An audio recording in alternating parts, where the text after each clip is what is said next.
Hello, we're back, and this might be the final part of this fighting fantasy series that we've been doing. This is part, God, I don't know, probably part 17, I think. So yeah, there's a playlist related to this channel, so if you want to see the other 16 episodes of this, then I suggest you go back and watch some of the run-throughs and some of the reviews of all the books and everything related to fighting fantasy, or most stuff anyway. This is a short review about the last fighting fantasy board game, The Legend of Zagor, released in, I think it was 1993 or 1995, one out of two. Anyway, we're going to have a little look at it, see what we like, see what we don't like. We'll give you our final thoughts at the end, so we'll be back after the random staircase bit.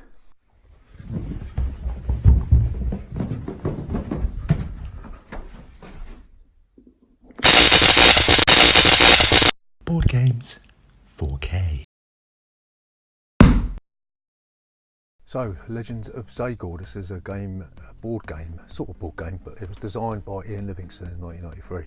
And it's a 3D sort of dungeon crawl type thing, but the thing that makes this one stand out from all the other games around about at the time was the implementation of a 40k computer chip that essentially just replaced dice and cards, yeah?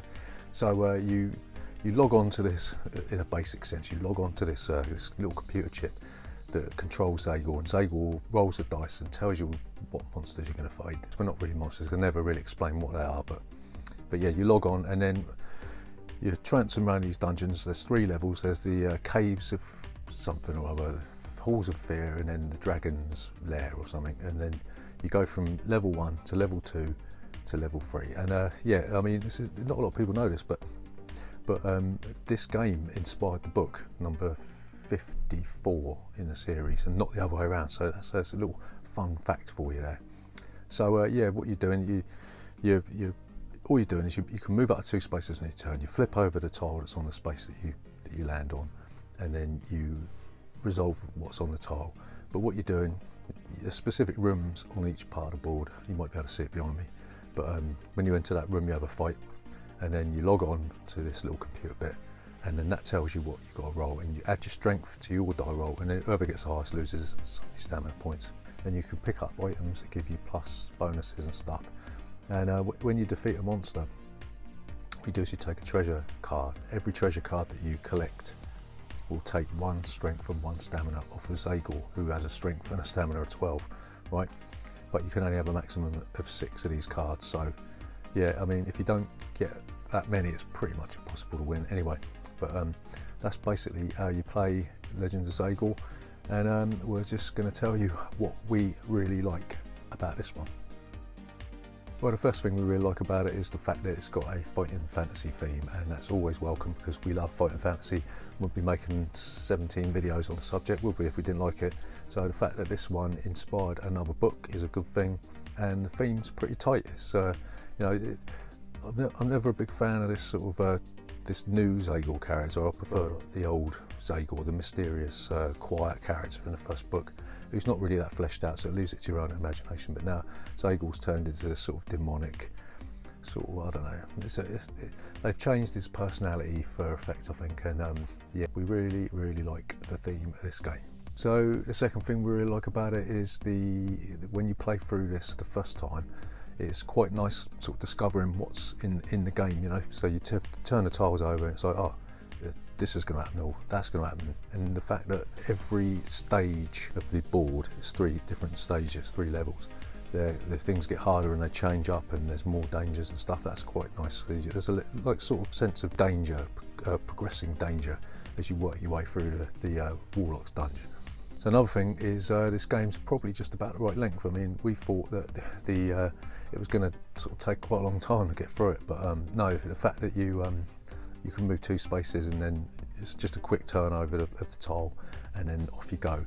It really does keep the game down to probably about half an hour to an hour at the most. It depends how many players you're playing with, of course, but it shouldn't really make much difference to the length of the game, so you're talking about an hour's tops. So another thing is that this game looks absolutely superb. I mean, if you painted up all the miniatures and you painted up all the 3D terrain and 3D dungeon, it would look absolutely stunning. I mean, this is sort of like a hark back to the sort of just as Hero Quest was coming to an end, so and we were moving into that post sort of when board games are on a decline. So we come away from games that took place in your mind like D&D, and they're trying to sort of bridge that gap between computer games and board games, and the fact you've got a 3D representation in really solid plastic is a really nice thing. So yeah, it's a novel use of available technology at the time. I mean, okay, it's only a 40k chip, but you're not expecting like an Amiga or Super Nintendo, were you? They've utilised pretty decent technology. You had a board game that was mixed in with sort of a computer generated type thing, and in a sense, I suppose you could argue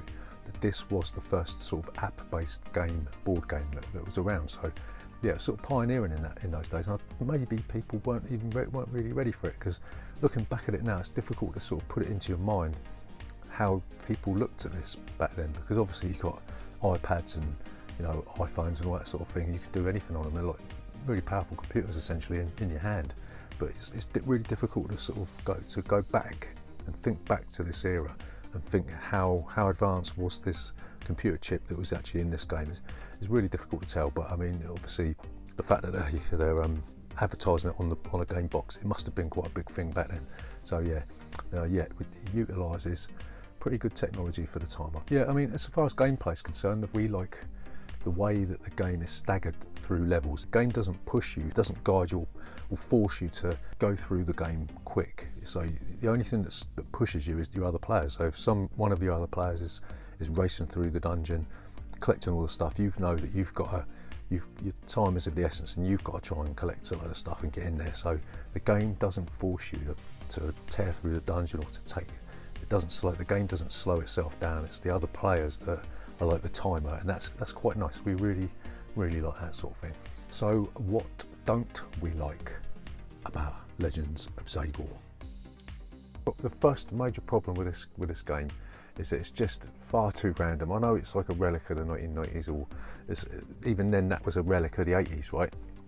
Products was a relic of the 80s at the time. So looking back at it now, it's even more dated. I mean, obviously because it's like 35 years old or whatever it is, 30 years old. But the fact that you putting these tiles out randomly, and everyone starts in a different corner of that first level, and you don't. If you're closer to the trade area, I mean, you're gonna be able to buy that stuff quicker, right? And then the other players are going to be flipping that stuff over. They might get a bonus, but that might be detrimental to what they're trying to do in the game. So, and then you've got the random nature of the tiles. You've got the random nature of what the computer chip tells you, and it's just I don't know. In this day and age, I think German games got a lot to answer for. They changed the landscape, didn't they, in 1995, Catan and that, and it really did sort of change it up. People started looking at other ways of playing games. I mean, there's no player elimination in this, which is a good thing, but even that in itself, the nature of the player elimination is pretty poor, because you have to dump all your stuff and then go back to the start, and it's like you may as well just give up, So yeah, it's too random, and it's no good really. I mean, Warlock of Firetop Manor, at least it had those set encounters, right? I know this is staggered, but the Warlock of Firetop Manor had those set encounters, and you knew that they were on the board, and you knew the special encounters were in there, and that limited the random nature of that game. But this one it tosses all that aside, and it's just, you may as well just get all of the counters and just throw them up in the air and see where they land, because that's what it is. So that's a big no. Yeah, so you've got the rulebook's rubbish as well. I mean, it's all in bits really.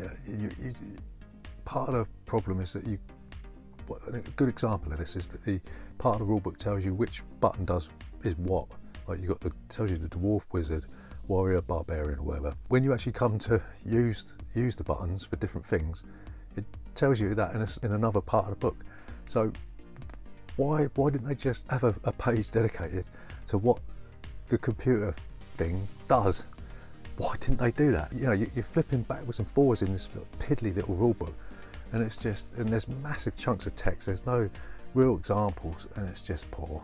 I mean, Parker Brothers, honestly, sort it out.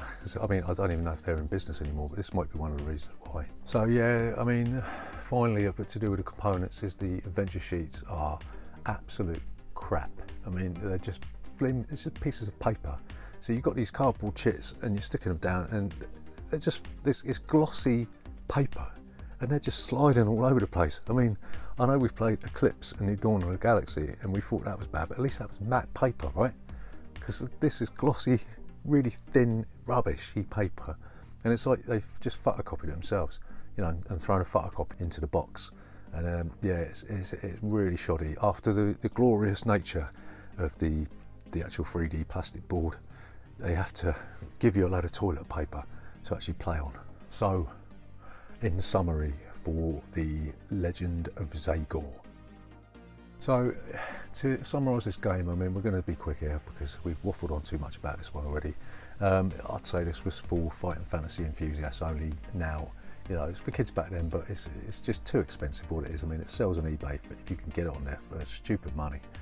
And I wouldn't look at this unless you're a fighting fantasy completionist or a complete geek or out of your mind, because it's just not worth the money. I mean, the gameplay as such, it's okay for a couple of times, but it's just a random luck fest. There's no real decisions to be made, and it's just a matter of where the tiles come up, and you know, all to do with that random computer chip. And it's all right. It's nice to look at. It's a nice thing to have if you like fighting fantasy, and I love it. I love fighting fantasy, so this is good for me personally. But if you're not a big fan of it, I wouldn't touch this with a 10-foot pole. You know what I mean? Final thing I'm going to say about this one is it's a good example of that post Dungeons and Dragons, when D&D was starting to fall off and fighting fantasy was starting to become less relevant, and video games were coming up here. The tabletop gaming industry was desperately trying to look at new ways to stay relevant, and I think Ian Livingstone, it's a good and bad decision, because you could see where he was going. He was leaving the sort of tabletop gaming behind and going into that video game, that digital era, but at the same time it was almost like this cardboard tabletop thing was like a ball and chain on the sort of gaming industry at the time, you know. So it's almost like they just didn't know which way to turn, and they were pumping out all this nonsense, all this plastic crap, and it you know, it's looking back, like I said, it's a good example of a relic of its era. It's really not worthy of your attention in 2019 unless you're of a collector or an FF enthusiast, or you're nuts, because it's just too expensive. So I mean, that was Legend of Zagor. Yeah, this is probably, I don't know, this is going to be our final fighting fantasy episode, I think, until something else comes out. You know, we'll revisit it, we'll keep it going, but we're not gonna desperate to do anymore. So yeah, well, thanks for watching. If you watched all of these videos, then thanks very much for watching that. Do us a favour and just consider subscribing to the channel. Leave a comment down below, and we'll see you next time.